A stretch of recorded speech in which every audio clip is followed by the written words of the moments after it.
to the grid. You're just thinking about winning a race.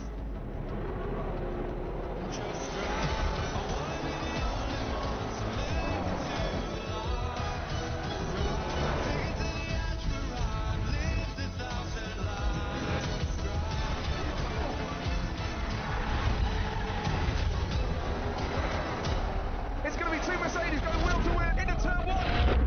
Brilliant wheel-to-wheel action, definitely game on. It's the finest moment in the race.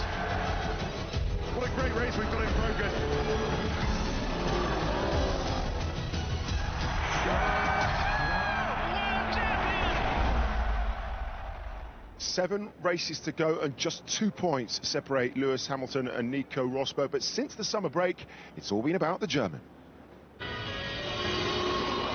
It's Nico Rosberg on pole then. Verstappen goes down the inside on Raikkonen, and it's a chain reaction. Sebastian Vettel stranded. Nico Rosberg, he wins in Spa for the first time. Lights out, and away we go. Hamilton's had a poor start here. His reaction to the lights, Hamilton was fine. Then he just went nowhere. Nico Rosberg is in a land of his own. It's Nico Rosberg to win the Italian Grand Prix. 8 minutes to midnight it is here in Singapore. Paul di Resta and I will continue, as the rest of the paddock do, to live like vampires for this Singapore Grand Prix weekend. And today, we were saying there, we just saw evidence of it, Spa and Monza. Nico Rosberg, everything in his favour, and again today in both sessions. It's all moving along very swiftly, isn't it? The last 2 Grand Prix have been a bit difficult for Hamilton, obviously with the grid penalty in Spa, following with a start in Monza. He did have the quickest car in Monza, he did qualify well, but you know, if Hamilton's on the back foot, we're missing, you know, a lot of that session in FP2, the long run data, how he's going to use his tyres on Sunday. But you know, one thing about a street track, if you can just get the edge in qualifying, you can kind of dictate the speed you want to go, and he will always get priority if he gets on pole. But it's crunch time. It's all about starts. Who's going to get the best starts, I think, because if they're on the front row, that's where the race is won and lost with these two at the moment. Okay, it didn't start terrifically for Nico Rosberg at turn 18. We haven't had an explanation other than it was just a lock-up, but did it seem like he'd gone in rather heavy?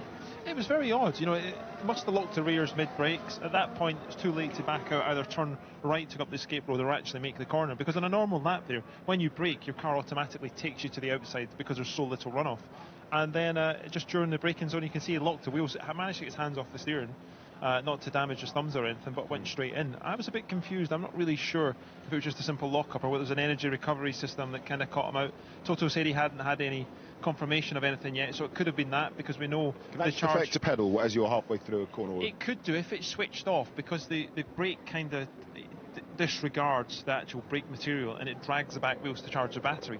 If that turns off, you get a sudden switch in the brake distribution and it could go 2 to 3% more forward, and that's why you lock the fronts. It was just a little bit odd. It was an uncharacteristic move for a Mercedes that's normally so nailed to the track. Lewis Hamilton getting out of the car after P2, what we've heard again from that, they've not got to the bottom of the problem quite yet. It was just a hydraulic alert went off. I'm still a bit perplexed. Okay, yes, he's lost a lot of data collection or gathering this evening, but the way they were last year, do you think it seems, all told, they've kind of got on top of their pace issues that they had from a year ago? It looks that way. Certainly on the harder compounds are looking really strong. They look like they can turn it on. I think Ferrari ultimately are struggling. I think you look back at it and they probably locked into what they did last year. You know, they probably came here to try and replicate it, but Mercedes, we know, have got a great car. The engine works well. It could be very close in qualifying, could be, but I think, like anybody, the big question mark is, can you deliver the lap you need to deliver? We saw Hamilton just missed, you know, the first sector on his first time on the quali tyre today, and that was it. It was game over. He tried for 5 times and couldn't get it back. So you have to nail it. You have to turn that tyre on quick, but more importantly, it's confidence. You have to have that feedback from the car to get yourself close to the walls, which gets you the lap time around this track. There was a kind of bristling feeling to the paddock earlier on, because change of ownership last year, and the body language between Bernie Ecclestone and Chase Carey, who's the new man that's come in for Liberty Media underneath John Malone, and meeting the dignitaries, Nicky Lauda and Don McKenzie of CVC and Toto Wolff also, as Bernie actually cut quite a solitary figure for a while. All of the attention was on the American as he came through the paddock, as Bernie continued to watch on. The press pack had descended upon the new guy, and then towards the end, it almost allowed Mr. Eccleston to take a bit of a tumble. Anyway, woe betide. I'm not going to grass them up, but it was Swedish TV. Their pass might go when they try to get in tomorrow through the gates. But and what have you made of it? What do you think of the ownership takeover? Do you think that it's a good thing for the sport overall? It has lifted it. It's got a lot of attention, hasn't it? I don't necessarily see it being a bad thing. You know, I think Bernie has done a great job of where he's directed Formula 1 too. He obviously said a bit of guidance on the social media side and all that, bringing it in, make it a bit more open. But yeah, I think everybody's quietly just sitting there reserved. You know, we mustn't speak out too much. But the impressions are, I don't see anything downwards about it. I think we should only look at it up and make the sport more global. Although we visit 21 different countries already. Whether they're trying to do more, I don't know. It'd be quite hard for the staff. Historically, Bernie's found it difficult to work with other people. Be fascinating, won't it, to see the dynamic between himself and Liberty Media. Here's what a few of your fellow drivers have to say about things. I'm sure they will come with some new ideas, and that's very welcome, because we've been already too many years with the same rules, let's say, or the same search of making the sport a little bit more attractive. So probably new people coming from the outside, they will have clever ideas, and we will support all of them. From what I've read, they're very interested in getting more, a younger fan base, which I think it needs to happen. You know, we've got an 18-year-old racing on the grid.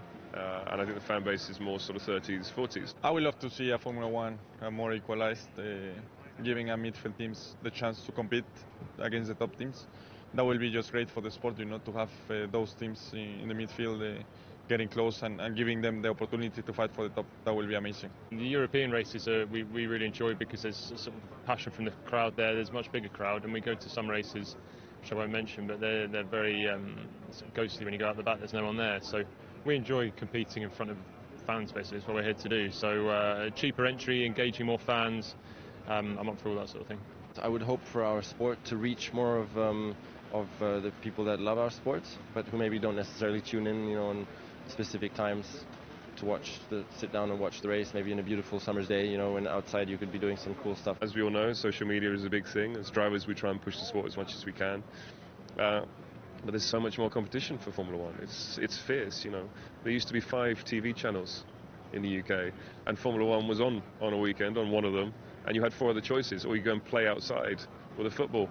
So now there's so much you can do and so much you can get on your smartphone. So it's difficult, but I'm sure that we could get a lot of young fans still interested. I think as soon as they sink their teeth into the sport and see how technically advanced it is and exciting, they're going to stick around, because it is an awesome sport. The 9th running of the Singapore Grand Prix, and as you can see behind me, they've christened it the true home of Formula 1 night racing, and here's a few stats you might want to know about it.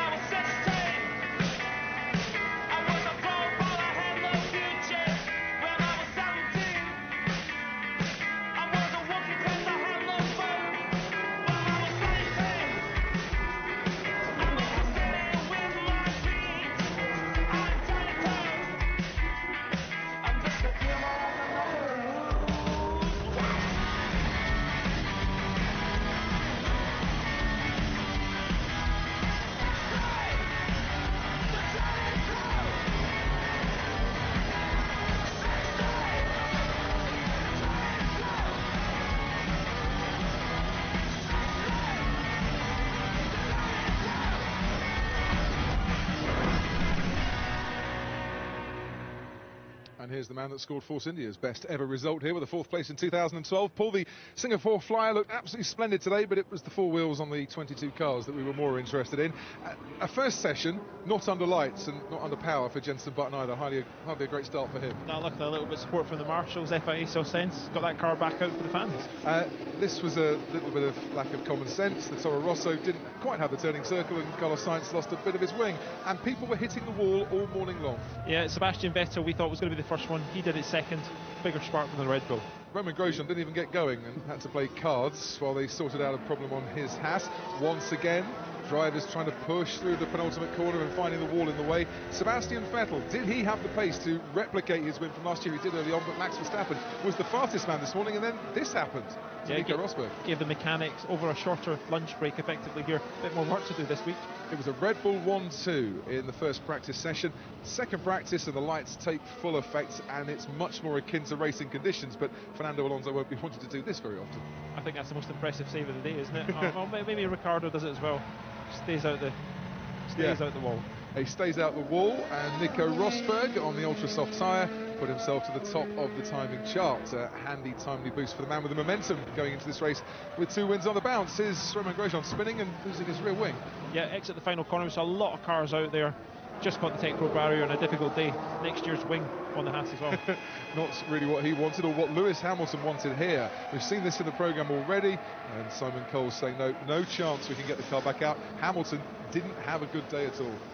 Now, he's got a bit of work to do tomorrow. I'm sure you'll see his car running just to try and get a high fuel run, try and get a bit of tyre wear. And right at the end of the session, gearbox issue for Fernando Alonso. So McLaren having mechanical problems to start the day and to end the day. But what went wrong with Lewis Hamilton's car? Here's head of Mercedes-Benz Motorsport, Toto Wolff. It looks like a hydraulic leak, and we couldn't fix it to send him out again until the end of the season. And the session, it should be all right for tomorrow, but of course it affects him. This morning was a bit tricky, but the afternoon was quite decent. So if you have a good feeling with the car, it makes all the difference here. Tomorrow obviously is important. Get everything right in qualifying. Still have a little bit to go. I think we can improve from where we are, but if we get everything right, I think we have a good shot. I'm not discouraged with the pace. I think where we are is pretty good considering. Where I feel we can be with the car. I think there's still a lot more we can get out of it. So if we find that, then I think we'll be looking all right tomorrow. But it's close as predicted. 3 teams are all there within whatever half a second. Well, they look pretty strong again. My second session wasn't perfect, but we were still up there. So yeah, we can be happy. I mean, I think we can still improve quite a bit. So I'm looking forward to tomorrow. We hope to hear from Lewis, but his press conference hasn't started yet, so unfortunately we can't right now. I think what we're hearing out of there, as Crofty was saying, it is just a small hydraulic issue, and it doesn't think it's going to pose a problem for the rest of the weekend. Elsewhere today, we saw a strong performance, didn't we, from Toro Rosso in the morning, and for your old squad, Force India in the evening. Yeah, they are looking strong. I think Toro Rosso, if they had the back-to-back on their old aero kit pre kind of summer break to what they had after, and the car's looking a bit stronger. Spa and Monza technically didn't suit them just with the low drag and how they are, but they're a team up there. We know Carlos Sainz put in some great qualifying performances before the summer break, so it'd be nice to see him back up there. He was looking quite alive today. Danny Fiat, he looked like he'd gained a bit of confidence himself. Yeah. He was kind of pushing him along, so pushing those 2 guys along, I think you'll see the best out of them, and hopefully before the end of the year they can try and have a bit of an in-team battle with themselves. Okay, when we come back we'll show you what happened when our British world champion spoke to another British world champion.